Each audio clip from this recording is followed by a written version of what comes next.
Assalamualaikum warahmatullahi wabarakatuh.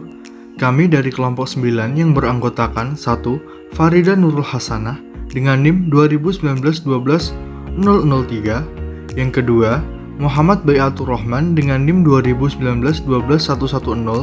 Yang ketiga, Miftahul Hidayati dengan NIM 2019-12-112. Dan yang keempat yaitu saya sendiri, Slamet Aden Nur Cahyono dengan NIM 2019-12-147. Kami akan mempresentasikan tentang BPHTB, Bea Materai, dan juga contoh dari BPHTB dan juga Bea Materai. Bea perolehan hak atas tanah dan bangunan. Pengertian BPHTB.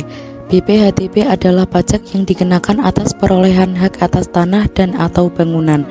Perolehan hak atas tanah dan atau bangunan adalah perbuatan atau peristiwa hukum yang mengakibatkan diperolehnya hak atas tanah dan atau bangunan oleh orang pribadi atau badan. Hak atas tanah dan atau bangunan adalah hak atas tanah, termasuk hak pengelolaan beserta bangunan di atasnya sebagaimana dimaksud dalam Undang-Undang Nomor 5 Tahun 1960 tentang Peraturan Dasar Pokok-pokok Agraria. Definisi BPHTB berdasarkan pasal 1 angka 41 Undang-Undang Nomor 28 Tahun 2009 tentang pajak daerah dan retribusi daerah. BPHTB adalah pajak atas perolehan hak atas tanah dan atau bangunan. Perolehan hak atas tanah dan atau bangunan adalah perbuatan atau peristiwa hukum yang mengakibatkan diperolehnya hak atas tanah dan atau bangunan oleh orang pribadi atau badan. Sedangkan hak atas tanah dan atau bangunan adalah hak atas tanah, termasuk hak pengelolaan beserta bangunan di atasnya, sebagaimana dimaksud dalam undang-undang di bidang pertanahan dan bangunan. BPHTB sebelumnya merupakan jenis pajak pusat, namun setelah ada Undang-Undang Nomor 28 Tahun 2009, maka merupakan jenis pajak daerah. Hal ini tentunya menjadi salah satu penerimaan daerah untuk percepatan dan pengembangan pertumbuhan ekonomi di daerah. Syarat BPHTB. Ketika seseorang melakukan jual beli tanah atau tanah berikut bangunannya, maka berikut persyaratan BPHTB yang harus dipenuhi. 1. Surat setoran pajak daerah BPHTB. Yang kedua, fotokopi surat pemberitahuan pajak terhutang PBB untuk tahun yang bersangkutan. Yang ketiga, fotokopi KTP wajib pajak. Yang keempat, fotokopi surat tanda terima setoran atau struk ATM bukti pembayaran PBB untuk 5 tahun terakhir. Yang kelima, fotokopi bukti kepemilikan tanah seperti sertifikat, akta jual beli, letter C, atau girik. Apabila Anda mendapatkan tanah atau rumah untuk hibah, waris, atau jual beli waris, maka syarat BPHTB sebagai berikut. 1. SSPD BPHTB. Yang kedua, fotokopi SPPT PBB untuk tahun yang bersangkutan. Yang ketiga, fotokopi kartu tanda penduduk wajib pajak. Yang keempat, fotokopi STTS atau struk ATM bukti pembayaran tarif PBB untuk 5 tahun terakhir. Yang kelima, fotokopi bukti kepemilikan tanah seperti sertifikat, akta jual beli, letter C, atau girik. Yang keenam, fotokopi surat keterangan waris atau akta hibah. Yang ketujuh, fotokopi kartu keluarga. Objek BPHTB. Objek BPHTB adalah perolehan hak atas tanah dan atau bangunan. Perolehan hak atas tanah dan atau bangunan, pemindahan hak karena 1. Jual beli, 2. Tukar menukar, 3. Hibah, 4. Hibah wasiat, 5. Waris, 6. Pemasukan dalam perseroan atau badan hukum lainnya. 7. Pemisahan hak yang mengakibatkan peralihan. 8. Pembeli dalam lelang. 9. Pelaksanaan putusan hakim yang mempunyai kekuatan hukum tetap. 10. Penggabungan usaha. 11. Peleburan usaha. 12. Pemekaran usaha. 13. Hadiah. B. Pemberian hak baru karena 1. Kelanjutan pelepasan hak. 2. Di luar pelepasan hak.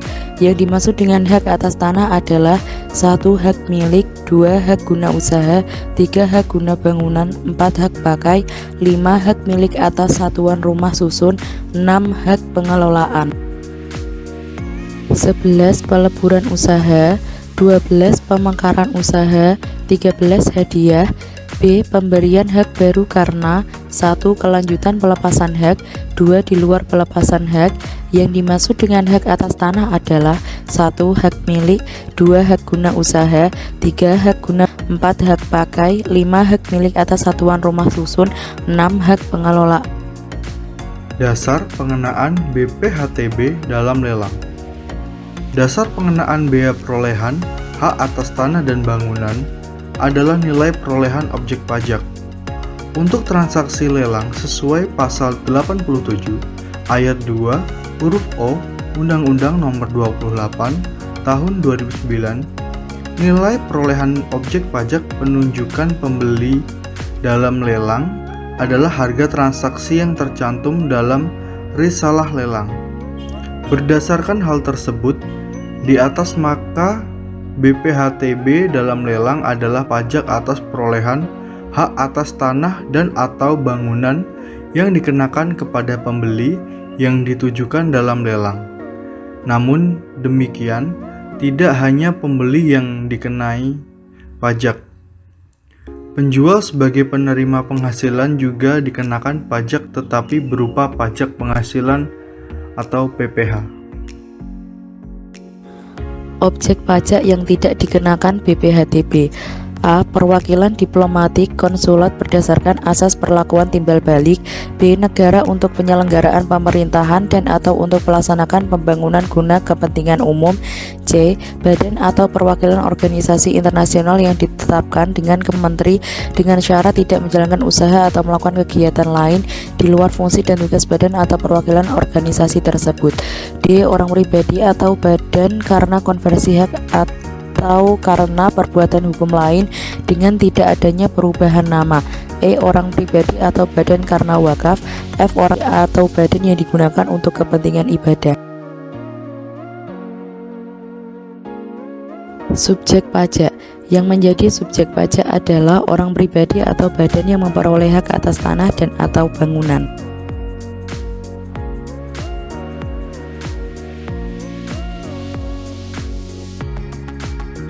Tarif pajak yang ditetapkan sebesar 5%. Dasar pengenaan pajak. Dasar pengenaan pajak adalah nilai perolehan objek pajak. Nilai perolehan objek pajak dalam hal A. Jual beli adalah harga transaksi. B. Tukar menukar adalah nilai pasar. C. Hibah adalah nilai pasar. D. Hibah wasiat adalah nilai pasar. E. Waris adalah nilai pasar. Masukan dalam perseroan atau badan hukum lainnya adalah nilai pasar. G. Pemisahan hak yang mengakibatkan peralihan adalah nilai pasar. H. Peralihan hak karena pelaksanaan putusan hakim yang mempunyai kekuatan hukum tetap adalah nilai pasar. I. Pemberian hak baru atas tanah sebagai kelanjutan dari pelepasan hak adalah nilai pasar. J. Pemberian hak baru atas tanah di luar pelepasan hak adalah nilai pasar. K. Penggabungan usaha adalah nilai pasar. L. Pelabuhan usaha adalah nilai pasar. M. Pemekaran usaha adalah nilai pasar. N. Hadiah adalah nilai pasar. O. Penunjukan pembeli dalam lelang adalah harga transaksi yang tercantum dalam risalah lelang. Apabila NPOP huruf A sampai N tidak diketahui atau lebih rendah daripada nilai jual objek pajak yang digunakan dalam pengenaan PPB pada tahun terjadinya perolehan dasar pengenaan pajak yang adalah NJOP PBB. Apabila NJOP PBB belum ditetapkan, besarnya NJOP PBB ditetapkan oleh Menteri. Nilai perolehan objek pajak tidak kena pajak atau NPOP-TKP. NPOP-TKP ditetapkan secara regional paling banyak 60 juta rupiah, kecuali dalam hal perolehan hak karena waris atau hibah wasiat yang diterima oleh pribadi yang masih dalam berhubungan keluarga sedara dalam gariskan lurus 1 derajat ke atas atau 1 derajat ke bawah dengan pemberi hibah wasiat termasuk suami, istri, NPO, PTKP ditetapkan secara regional paling banyak Rp300 juta. Nilai perolehan objek pajak kena pajak atau NPO PKP. NPO PKP sama dengan NPOP dikurangi dengan NPO PTKP. Sedangkan BPHTB sama dengan tarif pajak dikali NPO PKP sama dengan 5% dikali NPOP dikurangi NPO PTKP. BPHTB atas hibah atau warisan. BPHTB yang harus dibayar atas hibah atau warisan sebesar 50% dari BPHTB terutang. BPHTB sama dengan 5% dikali 50% dikali NPOP PKP. Saat terutang pajak atas perolehan hak atas tanah dan atau bangunan untuk A. Jual beli adalah sejak tanggal dibuat dan ditandatangani akta. B. Tukar menukar adalah sejak tanggal dibuat dan ditandatanganinya akta. C. Hibah adalah sejak tanggal dibuat dan ditandatangani akta. D. Waris adalah sejak tanggal yang bersangkutan mendaftarkan perolehan haknya ke kantor pertanahan. E. Pemasukan dalam perseroan atau badan hukum lainnya adalah sejak tanggal dibuat dan ditandatangani akta. F. Pemisahan hak yang mengakibatkan peralihan adalah sejak tanggal dibuat dan ditandatangani akta. G. Lelang adalah sejak tanggal penunjukan pemenang lelang. H. Putusan hakim adalah sejak tanggal putusan pengadilan yang mempunyai kekuatan hukum yang tetap. I. Hibah wasiat adalah sejak tanggal yang bersangkutan mendaftarkan peralihan haknya ke kantor pertanahan. J. Pemberian hak baru atas tanah sebagai kelanjutan dari pelepasan hak adalah sejak tanggal ditandatangani akta dan diterbitkannya surat hak. K. Pemberian hak baru di luar pelepasan hak adalah sejak tanggal ditandatanganinya dan diterbitkan surat keputusan pemberian hak. I. Penggabungan usaha adalah sejak tanggal dibuat dan ditandatangani akta. M. Peleburan usaha adalah sejak tanggal dibuat dan ditandatangani akta. N. Pemekaran usaha adalah sejak tanggal dibuat dan ditandatangani. O. Hadiah adalah sejak tanggal dibuat dan ditandatangani akta. Pajak yang terutang harus dilunasi pada saat terjadinya perolehan hak. Tempat pajak yang terutang adalah di wilayah kabupaten daerah tingkat 2 atau kota madya daerah tingkat 2 atau provinsi daerah tingkat 1 untuk kota madya administratif yang meliputi letak tanah dan atau bangunan. Di sini saya akan menjelaskan bea materai. Dokumen adalah kertas yang berisikan tulisan yang mengandung arti dan maksud tentang perbuatan atau keadaan atau kenyataan bagi seseorang atau pihak-pihak yang berkepentingan. Benda materai adalah materai tempel dan kertas materai yang dikeluarkan oleh pemerintah Republik Indonesia. Pemateraian kemudian adalah suatu cara pelunasan bea materai yang dilakukan oleh pejabat pos atas permintaan pemegang dokumen yang bea materainya belum dilunasi sebagaimana mestinya. Tanda tangan adalah tanda tangan sebagaimana lazimnya dipergunakan, termasuk paraf, teraan atau cap tanda tangan atau cap paraf, teraan cap nama atau tanda lainnya sebagai pengganti tanda tangan. Fungsi bea materai sebagai biaya pengesahan atau kekuatan hukum atas sesuatu dokumen berharga dan penting oleh negara. Jika suatu dokumen berharga tidak bermaterai sesuai dengan peraturan, maka pejabat dilarang melayani dokumen tersebut. Dasar hukum bea materai. Yang pertama yaitu Undang-Undang Nomor 10 Tahun 2020 tentang bea materai. Yang kedua, Peraturan Menteri Keuangan Nomor 4/PMK-3/2021 tentang pembayaran bea materai, ciri umum dan ciri khusus bea materai tempel, materai dalam bentuk lain, dan penentuan keabsahan materai, serta pemeteraian kemudian. Besar bea materai. Bea materai 3.000 dikenakan atas 1. Surat yang memuat jumlah uang, surat berharga, efek dengan nominal antara 250.000 sampai 1 juta.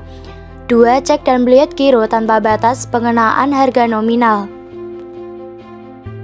Selanjutnya yaitu bea materai 6.000 dikenakan atas 1. dokumen yang memuat jumlah uang lebih dari 1 juta rupiah. 2. Dokumen-dokumen yang semula tidak dikenakan biaya materai apabila akan digunakan sebagai alat pembuktian di muka pengadilan dikenakan materai 6.000 dengan cara pemateraian kemudian. Selanjutnya, biaya materai 10.000 dikenakan atas 1. Pembuatan dokumen sebagai alat keterangan tentang sebuah kejadian yang sifatnya perdata. 2. Penggunaan dokumen sebagai alat bukti di pengadilan. 3. Dokumen yang memuat jumlah uang lebih dari 5 juta rupiah. Bukan objek atau tidak dikenakan biaya materai pasal 4 Undang-Undang Nomor 13 Tahun 1985. 1. Dokumen yang berupa A. Surat penyimpanan barang. B. Konosemen. C. Surat angkutan penumpang dan barang. D. Keterangan pemindahan yang dituliskan di atas dokumen sebagaimana dimaksud dalam huruf A, B, dan C. E. Bukti untuk pengiriman dan penerimaan barang. F. Surat pengiriman barang untuk dijual atas tanggungan pengirim. G. Surat-surat lainnya yang dapat disamakan dengan surat-surat sebagaimana dimaksud dalam huruf A sampai huruf F. 2. Segala bentuk ijazah. 3. Tanda terima gaji, uang tunggu, pensiun, uang tunjangan, dan pembayaran lainnya yang ada kaitannya dengan hubungan kerja serta surat-surat yang diserahkan untuk mendapatkan pembayaran itu. 4. Tanda bukti penerimaan uang negara dari kas negara, kas pemerintah daerah, dan bank. 5. Kwitansi untuk semua jenis pajak dan untuk penerimaan lainnya yang dapat disamakan dengan itu dari kas negara, kas pemerintah daerah, dan bank. 6. Tanda penerimaan uang yang dibuat untuk keperluan intern organisasi. 7. Dokumen yang menyebutkan tabungan, pembayaran uang tabungan kepada penabung oleh bank, koperasi, dan badan-badan lainnya yang bergerak di bidang tersebut. 8. Surat gadai yang diberikan oleh perusahaan umum pegadaian. 9. Tanda pembagian keuntungan atau bunga dari efek dengan nama dan dalam bentuk apapun. Selanjutnya, saat dan pihak yang terutang biaya materai. Pasal 5 dan 6 Undang-Undang Nomor 13 Tahun 1985. 1. Saat terutang, yang berisi dokumen yang dibuat oleh satu pihak pada saat dokumen diserahkan. Dokumen yang dibuat oleh lebih dari satu pihak pada saat selesainya dokumen dibuat. Selanjutnya, dokumen yang dibuat di luar negeri pada saat digunakan di Indonesia. Yang kedua, pihak yang terutang. Biaya materai terutang oleh pihak yang menerima atau pihak yang mendapat manfaat dari dokumen, kecuali pihak-pihak yang bersangkutan menentukan lain. Kemudian, cara pelunasan biaya materai pasal 7 ayat 2 Undang-Undang Nomor 13 Tahun 1985. Dengan benda materai biasa, materai tempel, kertas materai oleh wajib BEA, pemeteraian biasa. Dengan cara lain ditetapkan Menteri Keuangan. Alat lain yaitu percetakan tanda lunas biaya materai oleh Perum Peruri. 2. Mesin teraan materai. Sebelum diterbitkan izin penggunaan mesin teraan atau percetakan tanda lunas biaya materai harus disetor di muka dengan menggunakan SSP atau GIR 5. Cara pelunasan biaya materai dengan materai tempel. Materai tempel direkatkan seluruhnya dengan utuh dan tidak rusak di atas dokumen yang dikenakan biaya materai. Materai tempel direkatkan di tempat di mana tanda tangan akan dibubuhkan. Pembubuhan tanda tangan disertai dengan pencantuman tanggal, bulan, dan tahun dilakukan dengan tak atau yang sejenis dengan itu, sehingga sebagian tanda tangan ada di atas kertas dan sebagian lagi di atas materai tempel. Jika digunakan lebih dari satu materai tempel, tanda tangan harus dibubuhkan sebagian di atas semua materai tempel dan sebagian di atas kertas.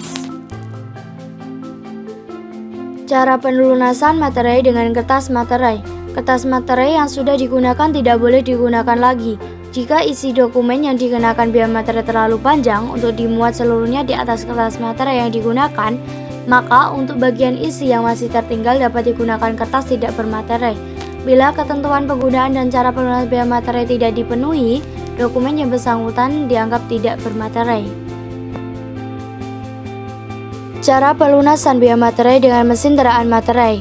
1. Pengusaha harus mengajukan permohonan tertulis kepada Direktur PPN dan PTLL atau Kepala KPP untuk memperoleh izin menggunakan mesin teraan. 2. Mesin teraan yang digunakan adalah mesin teraan yang tidak dapat melampaui jumlah angka pembilang sesuai dengan jumlah penyetoran bea materai. 3. Perusahaan harus menyetor di muka bea materai sebesar 5 juta rupiah sebelum dikeluarkan izin penggunaan mesin teraan materai. 4. Sebelum mesin teraan digunakan dilakukan pemasangan segel. Pemateraian kemudian dilakukan terhadap dokumen yang akan digunakan sebagai alat pembuktian di muka pengadilan. 2. Dokumen yang bea materainya tidak atau kurang dilunasi ditambah denda. 3. Dokumen yang dibuat di luar negeri dan digunakan di Indonesia. Denda administrasi dan kewajiban pemenuhan bea materai. 1. Dokumen yang terutang bea materai tetapi bea materainya tidak atau kurang dilunasi sebagaimana mestinya dikenakan denda sebesar 200% dari bea materai yang tidak atau kurang bayar. 2. Pelunasan bea materai yang terutang berikut dendanya dengan cara pemateraian kemudian. Contoh soal BPHTB. Rohman membeli sebidang tanah di Kota Kudus dengan NPOP sebesar 200 juta rupiah. Sedangkan NJOP PBB sebesar 150 juta rupiah. Jika NPOP TKP Kota Kudus sebesar 60 juta rupiah, maka tentukan BPHTB terutang tersebut. Jawab, diketahui di sini NPOP sebesar 200 juta rupiah dikurangi NPOP TKP sebesar 60 juta rupiah sehingga ditemukan NPOPKP sebesar 140 juta rupiah. NPOPKP tersebut dikalikan 5% untuk mencari BPHTB terutang sehingga ditemukan 7 juta rupiah. Selanjutnya penjurnalannya, beban BPHTB didebit 7 juta rupiah dan utang BPHTB dikredit 7 juta rupiah. Dan untuk jurnal pelunasannya yaitu utang BPHTB didebit 7 juta rupiah dan kas atau bank dikredit 7 juta rupiah. Contoh soal BPHTB selanjutnya. Tuan Rohman menerima warisan sebidang tanah dan bangunan dari orang tuanya dengan NJOP PBB sebesar 600 juta rupiah, sedangkan NPOP TKP di Kota Kudus sebesar 300 juta rupiah untuk hak waris. Maka BPHTB terutangnya adalah, jawab, diketahui NPOP sebesar 600 juta rupiah dikurangi NPOP TKP sebesar 300 juta rupiah sehingga ditemukan NPOPKP sebesar 300 juta rupiah. NPOPKP tersebut dikalikan 5% untuk mencari BPHTB terutang dan ditemukan 15 juta rupiah. Warisan maka dikalikan 50% Rp7.500.000 rupiah. Untuk penjurnalannya, beban BPHTB didebit Rp7.500.000 dan utang BPHTB dikredit Rp7.500.000. Dan untuk penjurnalan, untuk jurnal pelunasannya, utang BPHTB didebit Rp7.500.000 dan kas atau bank dikredit Rp7.500.000.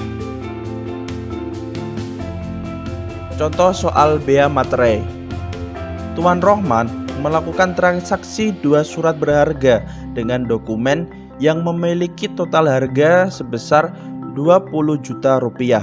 Berapakah bea materai terutang tersebut? Jawab, dicari bea materai terutang sama dengan 2 dikali Rp10.000 dan ditemukan Rp20.000. Dan untuk penjurnalannya, beban materai didebit Rp20.000 dan utang bea materai dikredit Rp20.000. Untuk jurnal pelunasannya, utang bea materai didebit Rp20.000 dan kas atau bank dikredit Rp20.000. Contoh soal BPHTB.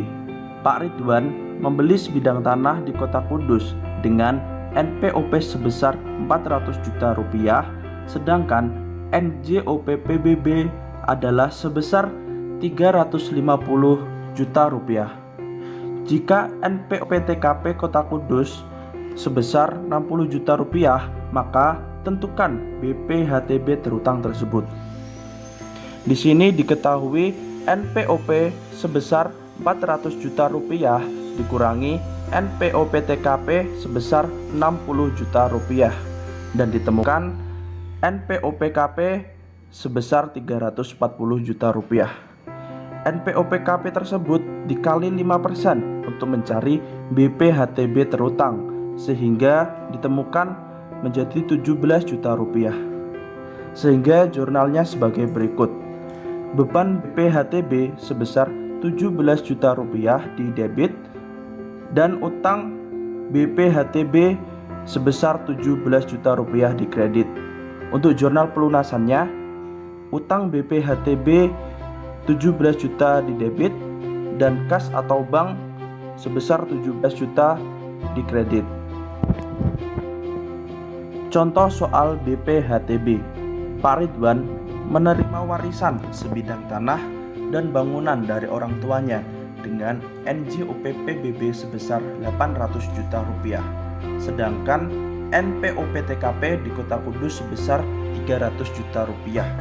Maka BPHTB terutangnya adalah diketahui NPOP sebesar 800 juta rupiah dikurangi oleh NPOP TKP sebesar 300 juta rupiah sehingga ditemukan NPOP KP sebesar 500 juta rupiah.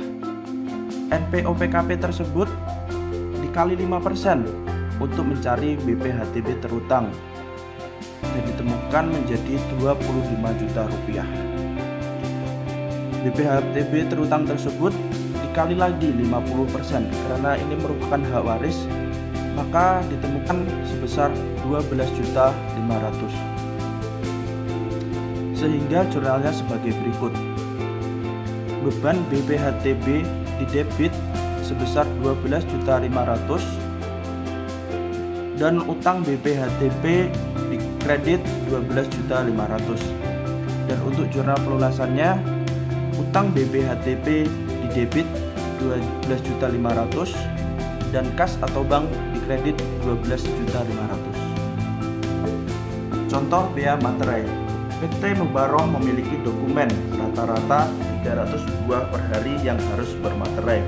Apabila perusahaan lupa memateraikan 300 dokumen yang merupakan tagihan untuk kliennya, yang nilai tagihannya tersebut setiap dokumennya sebesar 6 juta rupiah dan dokumen tersebut telah dipergunakan, berapa besar bea materai yang harus dibayar PT Mubaroh? Berikut sanksinya.